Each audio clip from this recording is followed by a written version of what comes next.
From the studios of KENW on the campus of Eastern New Mexico University, it's You Should Know, featuring the people and events of Eastern New Mexico and West Texas.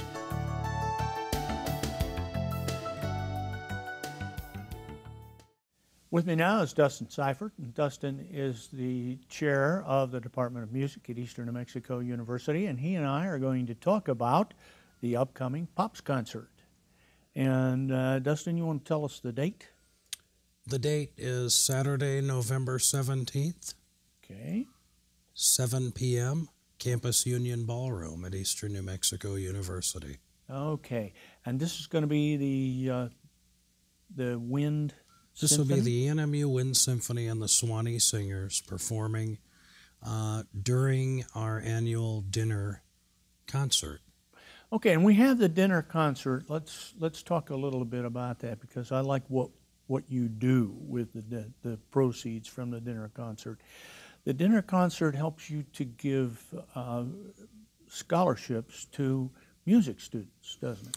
It does indeed. It also allows the university to offer a town and gown type event to the Portales and surrounding communities, which is quite unique, I think, and a big to-do around here. Well, good. Yes, my wife and I enjoy getting dressed up and going. Absolutely. And having the food served and all of those kinds Very of classy. things. Yep. I have a little book I go through so my manners are okay each time there you we go. You know. Right.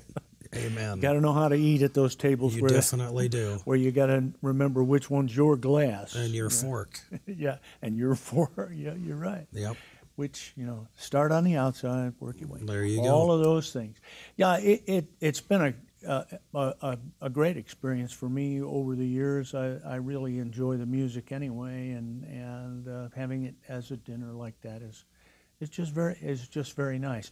But I want to go back to the fact that we are able to help the students. We help them in two ways, actually. We give scholarships, and then sometimes there are people who come in, and we might help with those expenses. They might be, for instance, a bass horn player. And you guys have done some great things with bass horn players in the past. A lot of people don't know you can have a tuba solo. You can. Pretty incredible, actually. I think it might be the most expressive wind instrument in the ensemble is the tuba. It's hard to believe, but it's true. Very good. Let's teach our audience something. We'll get right back to the Pops concert, but what's the difference between a tuba and a sousaphone?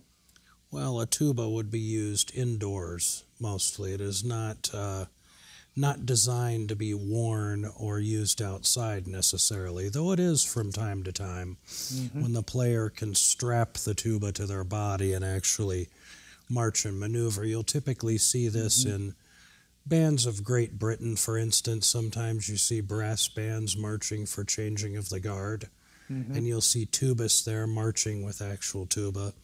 But the sousaphone, named after John Philip Sousa, the March King, was specifically designed for outdoor application and is easily portable by the player. Very good. Yeah, it's big and round, and you can just kind of put it over your head. That's right. Yes. Very good, very good. I think a lot of people, they get a little confused about tubas and sousaphones. Well, the next time they're on Jeopardy, they'll have their answer now. Absolutely, absolutely. Well, sometimes they have big arguments in the stands. No, I'm just kidding. I wish they did, but I don't think so. No. Okay. Well, let's talk about the scholarships. Is there? Okay, a student comes to Eastern and decides they're going to play in a band. Maybe it's a young lady and she played trombone. Okay. Okay. What's it worth to her? She played the trombone in high school. To come over, she likes the music, but she's got all these other studies and all this kind of thing going on. And I know these students that you have in the band work really hard. First, what's it like for a student that goes into band, and then is it worth anything to them to go into band? Are there any little perks maybe?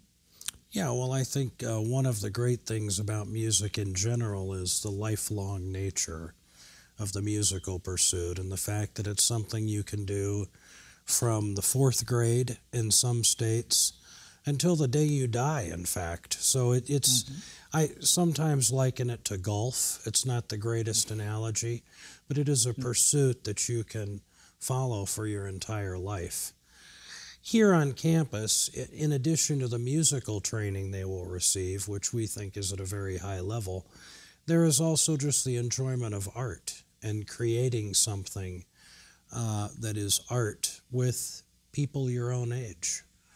I think in college, too, most of the students that are involved in the music program, close to all, but you never know about some, are there because they want to be there. There's no coercion from parents whatsoever. They're there under their own free accord. Financially speaking, our scholarship program varies from person to person depending on how well they play. And in order to be considered for a music scholarship, the student would have to complete an on-campus or recorded audition. Not all of them do that. Some of them just want to be in band to have fun. But those that do take the time to come and audition are strongly considered for scholarship help. Good, good. I have had the honor of being able to give advice to students, and I don't advise them as to what classes to take, but I'll say to them, you know, you ought to get involved in something.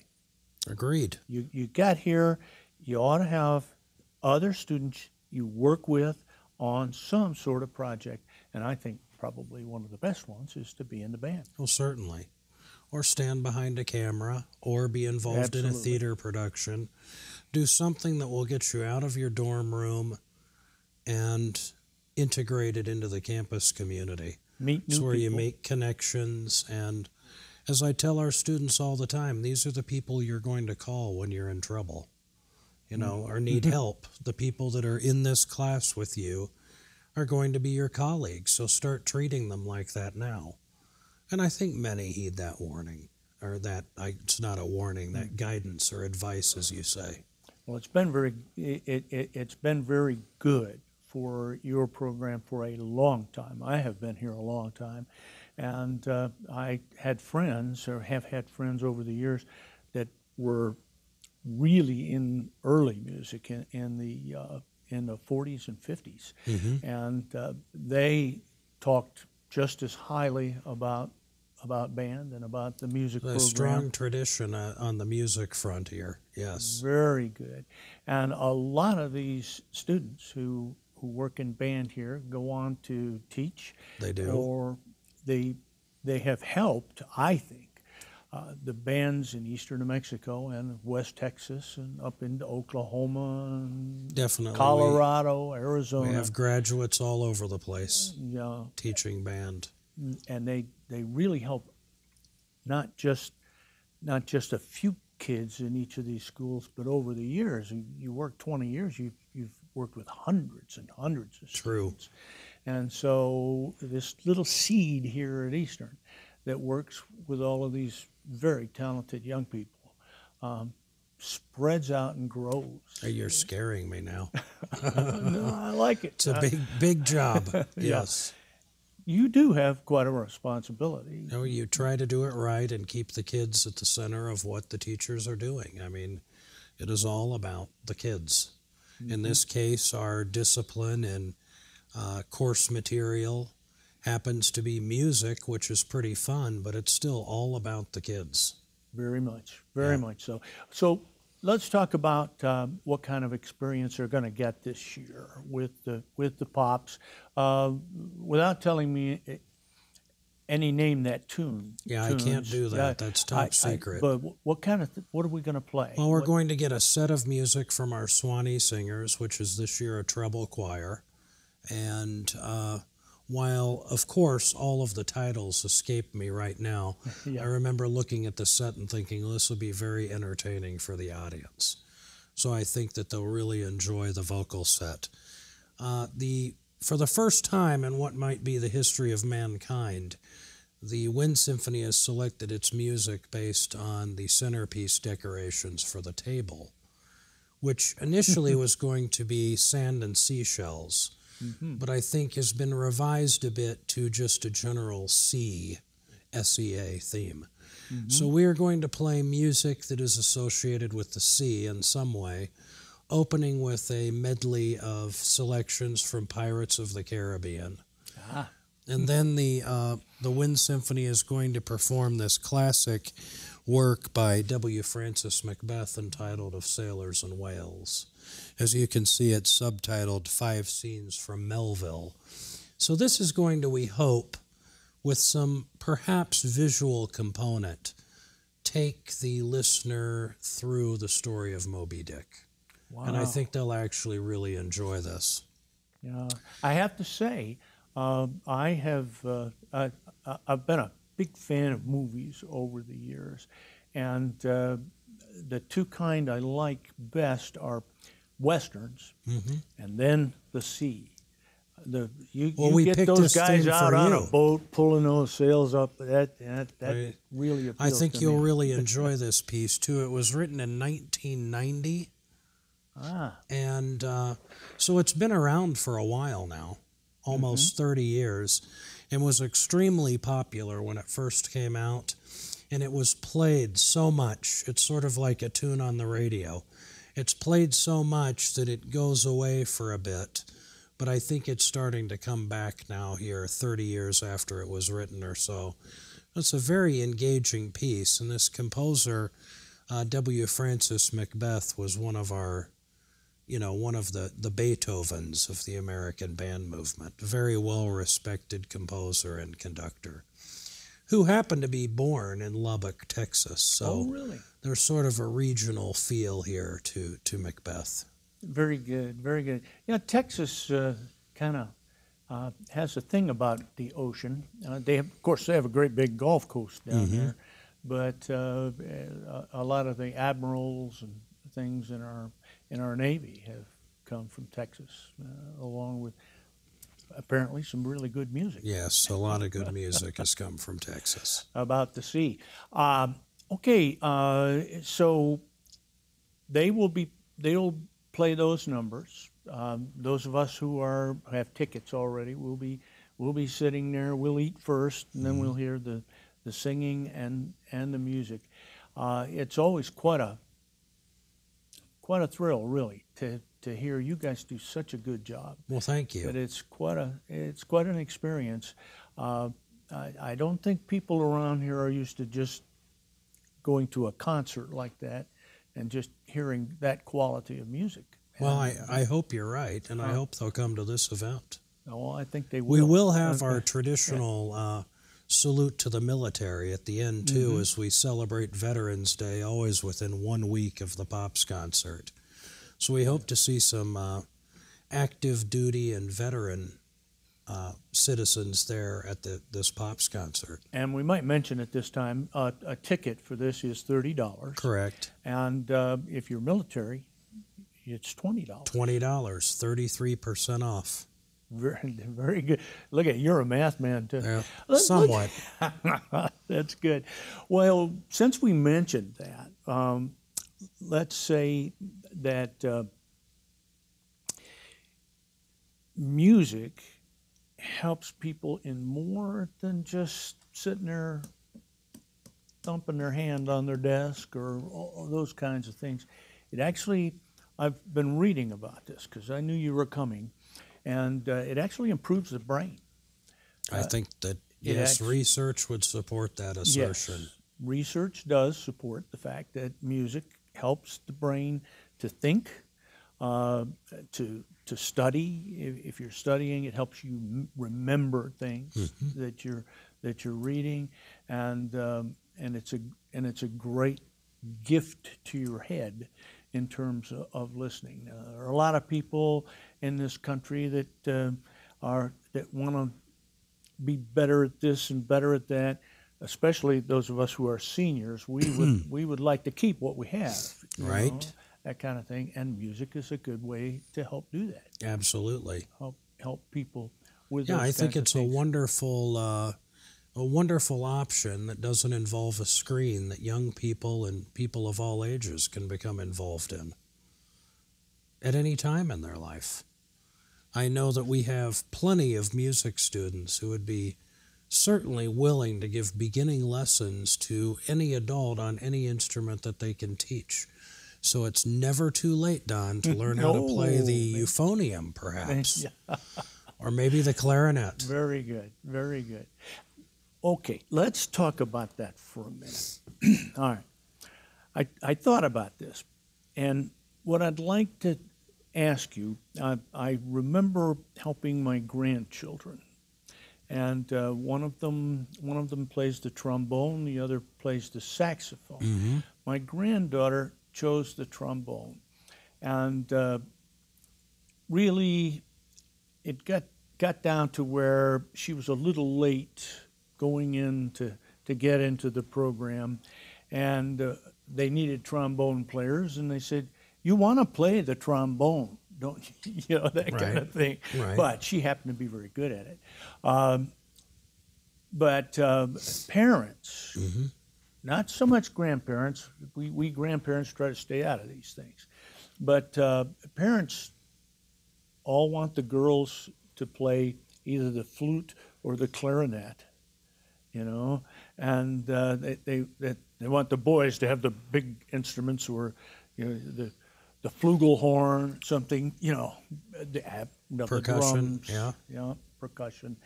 And by the way, my daughter was in percussion and played the quad drums like you can't believe. Well, there you go. She was really good. But anyway, what's it like for a high school? Because I'm sure you give them advice about this. Sure. For a high school band teacher to try to put 100 young people together with what their mom wants them to play, but what they really would be better at. Right. Type of thing. How do you work with that sort of thing? Well, you know, in an ideal world, mom and dad would let the professional decide what instrument the child plays. Mm-hmm.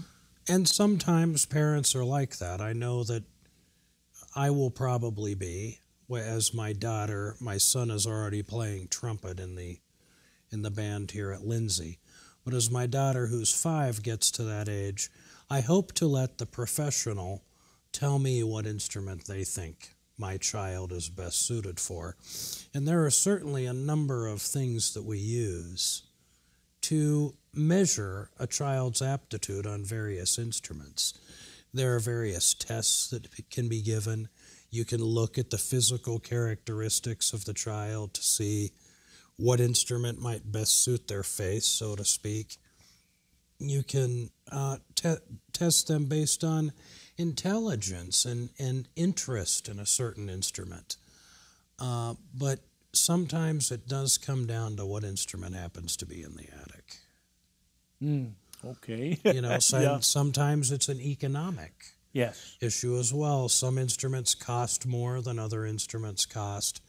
So I think at the end of the day, you just have to sit down with a parent and say, this is the evidence that I've gathered. This is what I think would be the best choice for your son or daughter in terms of a band instrument. And, you know, if they're firmly for one instrument over another, try to negotiate with them. At the end of the day, you don't want to run any child away from the program based on a conflict between the parent and the director. But I would hope that parents could attend that meeting with the band director as they might attend an appointment with their doctor and say, well, this person obviously has the best interest of my child at heart, so I need to really listen to what they have to say. I think that would help instrumentation at all levels, Don. Yeah, right. We might see more bassoons, more oboes. Mm-hmm. We might even see string programs starting again. That would be, yes. There you go. String. And you and I were talking about this. There are certain people who recommend when you want to begin a child at 5, 6 years old, the easiest thing is the violin, not certainly the can piano, because it has the 4 strings. It doesn't, and you can get violins the right size. You certainly can. And begin this child on a musical instrument that is well accepted, of course. And if they get to be 18, 19 years old and are pretty good at playing the violin, they're going to be pretty popular. Ticket to Ride. Mm-hmm. And they're not on the iPad all the time. It's an interesting thing. Very good. Yeah, wouldn't you rather see this than Yes. this? Yes. Or the guys with their thumbs. Definitely. You know, Definitely. yeah, very, very good. Okay, well, let's go back and kind of review and mention what the band is going to be playing. Songs of the Sea. We are going to do that. And it's seldom. I mean, we always have musical notes on the table for the concert, but it's seldom that we get this close to matching exactly the centerpiece of the table actually matches the music. I think this might be a first in the country, actually. That's a good move. And we'll mention again that the the meal is $30, and they do a great job. I think Sodexo does a fantastic job of catering this event. It's always very good, and we do, those of us who go don't have many chances living in Portales to have a meal just served to us. True. And the next largest city where I've had that happen for me, I would go to events. I've been a member of the National Association of Broadcasters for a long time. I'd go to events in Las Vegas. So that's a little pretty bit nice of a drive. Stuff pretty to nice have that stuff. happen right here in Portales. Absolutely. We should have people come in from Roswell and I agree. and Clovis and up from Hobbs and Absolutely. and all of those good things. The scholarships are wonderful for the students, and I better tell everybody how to get tickets. We'll put this on the screen, but you can call Kathy Soller, and Kathy will take care of scheduling you. She needs to know before the 16th. It's on the 17th that we're having this, so it's pretty close up. But we'll give you Kathy's phone number on the screen. It's 359-0145. And then you can also mail in if this is running soon enough. We're going to run this on the 6th and the 8th, I believe. So that ought to be quick enough for you to get a card off to Kathy as well. She lives at 112 Texas Drive in Portales, New Mexico. And that's 88130. And so $30 per ticket, and the money goes for scholarships and sometimes to help other people come in from outside. Now I want to mention that when I was a student a long time ago, we would have actors come in from New York who were on soap operas and things and do what we call the Chorale Playhouse. That was a wonderful experience for a young actor to work with someone that we had seen actually on television or that we knew had a great experience as a performer. And we also are able to help people like that come in. Great musicians. We recently had a writer for choirs that was Gwyneth Walker. Yes, Gwyneth Walker. She is very good. She Yes. is an excellent musician and an American composer. a composer. And right? before that, we had Craig Morris from the University of Miami, a trumpet player who was the principal trumpet in the Chicago Symphony. Yeah, his recital was pretty effortless. That's great. If you play the trumpet, That's you want to great. play like Craig Morris plays. That's So you had to think about the students sitting there in the audience and experiencing that firsthand and seeing what's possible. And I just want to say that I have had a long experience here at Eastern New Mexico University. I want to tell people that whatever they invest in the music department is an investment in the future. The people that were here when I was here, now they're retired, but but they led bands in high schools across the country. Absolutely. They worked for churches. They do all kinds of musical things to make this a better place to be. So put down that $30, come to this dinner, and have a wonderful time, and we'll help the students, and we'll help music in eastern New Mexico, West Texas, and all across this country. You bet. All right. Well, thank you very much for coming, and keep those kids practicing. I will. I love to hear them when they perform. Thank you. Thank you.